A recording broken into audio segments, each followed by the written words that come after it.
How you feel about it? How you feel about it? I'm trying to reconstruct my block.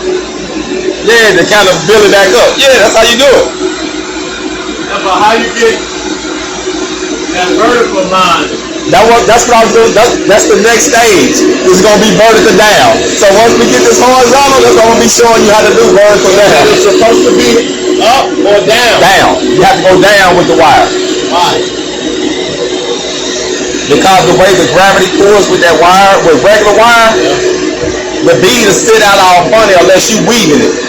So with wire, it requires you to go downhill with hard wire. It's smooth, it looks better, you just angle it up different, the welds look a whole lot smoother. But if you try to go uphill on it, the welds gonna be fat, they're gonna sit out like it ain't gonna, like they don't look good. Now flux core, you go uphill. With that wire, you wanna go downhill. Did you try going downhill or was you going uphill? I was doing both. You trying both? Now, like I said, you can do it, but it ain't gonna be as best. It's gonna look a lot better if you go down than you go up with that wire. Unless you weaving it and doing a big weave pass or something, and you can weave it in and make it look. But on something small, you just run the bead, you want to go down on wire. Thumbs down.